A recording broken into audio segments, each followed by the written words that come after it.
परमपिता परमात्मा पूर्ण ब्रह्म सर्व सृष्टि रचनहार कुल मालिक वासुदेव सर्वगतम ब्रह्म परम अक्षर ब्रह्म, ये वही परमात्मा है जो बनारस में भारतवर्ष की पवित्र धरती पर काशी शहर में सन 1398 संवत 1455 ज्येष्ठ सुदी पूर्णमासी को लहर तारा तालाब में विकसित कमल के फूल पर एक नवजात शिशु रूप धारण करके विराजमान हुए, अपने सतलोक से चलकर आए और वो कबीर नाम से प्रसिद्ध हुए। जुलाहा कबीर, ये वो पूर्ण ब्रह्म है, सर्व सृष्टि रचनहार है। अंगारी बम्भारी, अंगारी माने पाप नाशक, बम्भारी माने बंधनों का शत्रु अर्थात बंदी छोड़। ये वेद प्रमाण देते हैं यजुर्वेद अध्याय नंबर 5 के श्लोक नंबर 32 में, कबीर अंगारी असी बम्भारी असी शवर ज्योति रतधामा असी। रतधामा सवर ज्योति असी। रतधाम का अर्थ होता है सतलोक में रहने वाला, सतलोकवासी, सतलोक का मालिक, सतलोक वाला। सवर ज्योति माने स्वयं प्रकाशित, और अंगारी माने पाप का शत्रु, अरि माने शत्रु, अग माने पाप,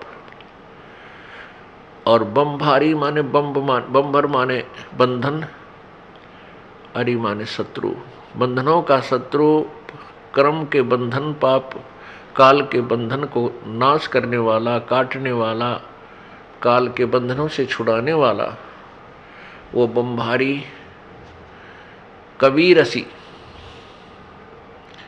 वो कबीर परमात्मा है। पुण्यात्माओं, हम कोई भी साधना करते हैं, पूजा करते हैं, उसका उद्देश्य यही होता है कि आत्मा का कल्याण हो।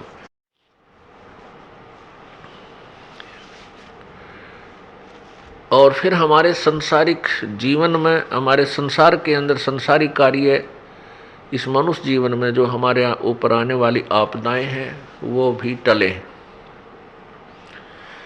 क्योंकि यहाँ आपदाओं पर आपदाएं आएंगी तो हम भक्ति नहीं कर सकते, आत्म कल्याण नहीं करवा सकते। फिर हमने ये सेलेक्ट करना है, ये चुनना पड़ेगा कि वो कौन प्रभु है जो हमारे प्रारब्ध में, किस्मत में लिखे हुए संकटों को समाप्त कर सके, नाश कर सके, अक्षमा कर सके। अब कष्ट संकट किस लिए आते हैं, दुख किस लिए आता है और सुख किस कारण से होता है? सर्वविदित है कि सुख पुण्य से होता है और दुख पाप से होता है। तो पुण्यात्माओं, जो हमारे पूर्व जन्म के किए हुए कष्ट हैं, दुख, किए हुए पाप हैं, उनके कारण हम संकटों से घिर जाते हैं। और ये हमें मालूम है कि भगवान संकट मोचन है। उस संकट मोचन से हम फिर अपने संकटों के निवारण के लिए चेष्टा करते हैं। फिर हमें ये भी पता है कि परमात्मा का मार्ग, हमारे संकटों का मोचन जो है संतों द्वारा ही होता है, ईश्वरीय शक्ति से। इसलिए हम संतों की तलाश में फिर चलते हैं। और कुछ दंत कथाएं सुनी होती हैं, कोई मंदिर जाता है, कहते हैं उस मंदिर में जाने से संकट निवारण होता है।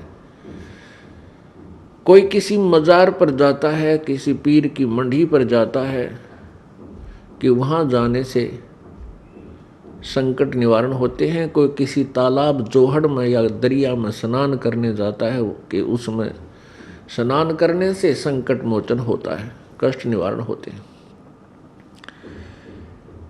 इन सभी श्रुतियों से, इन सब सुनी सुनाई बातों से हम अपने संकट के निवारण के लिए प्रयत्नशील रहते हैं। हमें मालूम है कि परमात्मा हमारे दुखों का निवारण करता है।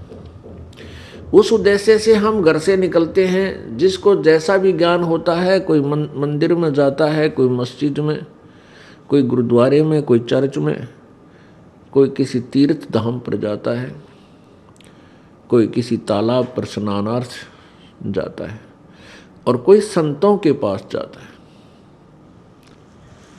वहां जाने के बाद फिर भी वो सुखी नहीं हो रहा। उसका कारण क्या है? सबसे पहले हमने ये जानना होगा, जिस संत के पास आप जाते हो वो आपको कोई ना कोई जंतर मंत्र भक्ति साधना का अवश्य बताता है कि आप ऐसे करो, आपका कष्ट निवारण हो जाएगा। तो जो दुखी है, जैसे कोई रोगी वैद्य के पास जाता है, वैद्य उसको जो दवाई देता है, औषधि देता है, वो उसको खाता है और बताए अनुसार सारी परहेज रखता है, और फिर भी उसको आराम नहीं हो रहा तो डॉक्टर ठीक नहीं, वो दवाई सही नहीं लगी तेरी, वो डॉक्टर ठीक नहीं, वो वैद्य ठीक नहीं, उसको ज्ञान नहीं है, आपकी बीमारी से, रोग से परिचित नहीं है। तो क्या करते हैं? फिर दूसरे वैद्य के पास जाते हैं, फिर तीसरे के पास जाते हैं। जब तक रोग नहीं कटेगा तब तक आप चैन से बैठ नहीं सकते और न ही बैठना चाहिए। अब कुछ पुण्यात्माएं संतों के पास चले गए, किसी को 2 वर्ष हो गए, किसी को 10 वर्ष, किसी को 20 वर्ष। आपत्तियां ज्यों की त्यों बनी हुई हैं। कुछ पुण्यात्मा केवल परमात्मा प्राप्ति यानी अपना आत्म कल्याण समझकर वहां गए उन संतों के पास कि गुरु बिन मोक्ष नहीं होता। ये भी उनको ज्ञान हुआ कि गुरु अवश्य होना चाहिए, गुरु बिन भक्ति भी नहीं बन सकती।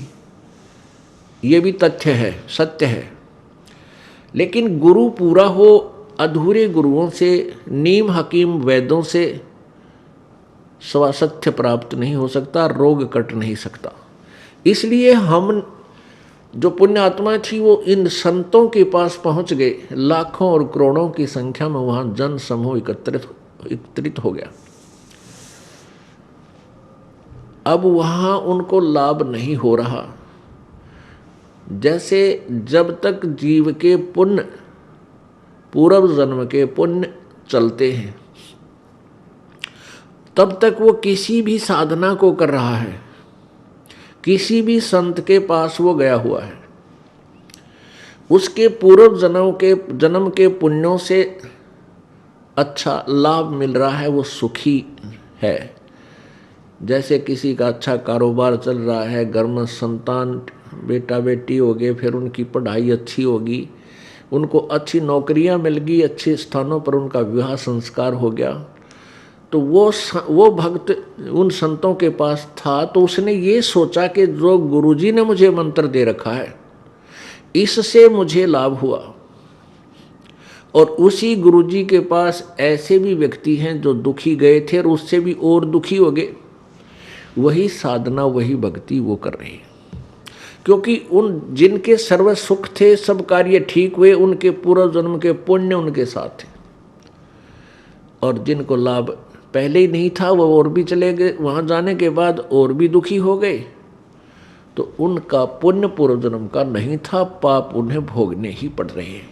तो फिर वो संत उनको क्या कहते हैं? जो दुखी थे और सुख नहीं हुआ उनको कहते हैं कि तुम्हारे प्रारब्ध का जो भोग है ये तो भाई भोगना ही पड़ेगा। भक्ति करो, आगे वाले जीवन में तुम सुखी हो जाओगे। पुण्यात्माओं, जब वो संत ये कह देते हैं कि तुम्हारे प्रारब्ध का जो भोग है वही तुम्हें मिलेगा, तुम्हारे प्रारब्ध में, तुम्हारी किस्मत में पुण्य है तो सुख मिलेगा, पाप है तो दुख मिलेगा ही मिलेगा। इससे सिद्ध हो जाता है कि उस संत के पास कोई भक्ति मार्ग नहीं है, उसके पास वो दवाई औषधि नहीं है, उस परम शक्ति का उससे योग नहीं है जो हमारे प्रारब्ध के पाप को नाश कर सके। और पाप नाश हुए बिना सुख नहीं हो सकता। जैसे किसी के पैर में कांटा लगा हो और कोई किसी के पास जाकर कहता है कि मेरे पैर में पीड़ा है, उसने बता दिया कि तेरे पैर में कांटा लगा हुआ है, गहरा चला गया है, ऊपर दिखाई नहीं दे रहा है, जिस कारण से तुझे पीड़ा है। अब वो व्यक्ति ये कहे कि तेरा कांटा तो निकल नहीं सकता, अब जूता पहन ले, आने वाले आगे तुझे कांटा नहीं लगेगा, फिर से कांटा नहीं लगेगा, जूते पहनो। पुण्यात्मा, जब तक कांटा नहीं निकलेगा तब तक जूता पहना नहीं जा सकता। उसका कांटा लगे पैर में, उसका प्रॉपर जो है समाधान क्या है कि पहले कांटा निकले और फिर वो जूता दिया जाए कि आगे जूता मत निकालना, नहीं कांटा फिर लग जाएगा। फिर वो इस डर से जूता कभी नहीं निकालेगा कि कहीं फिर कांटा ना लग जाए, क्योंकि वो बहुत पीड़ित हो चुका है। ऐसी जो पुण्यात्माएं यहाँ दुखी होकर आती हैं इस सच्चे दरबार में, कबीर परमात्मा के दरबार में, ये परमेश्वर कबीर जी का हॉस्पिटल है। दास यहाँ उन्होंने एक वैद्य डॉक्टर बना रखा है, आत्मा का उपचार करने वाला। तो पहले आपके प्रारब्ध में जो दुख है वो कष्ट रूपी कांटे को निकाला जाएगा। उस कष्ट रूपी कांटे को निकाल दिया जाएगा, फिर आपकी रुचि बनेगी परमात्मा की साधना करने में, और फिर आपको ऐसा ज्ञान दिया जाएगा कि फिर पाप मत करना, नहीं तो ऐसा ही संकट तेरे ऊपर फिर आ जाएगा, फिर आप कभी पाप नहीं कर सकते, क्योंकि आप पाप के कष्ट से परिचित हो चुके हो। फिर ये राम नाम का जूता आप कभी नहीं निकालोगे, यानी भक्ति का, परमात्मा के नाम को खंडित नहीं करोगे।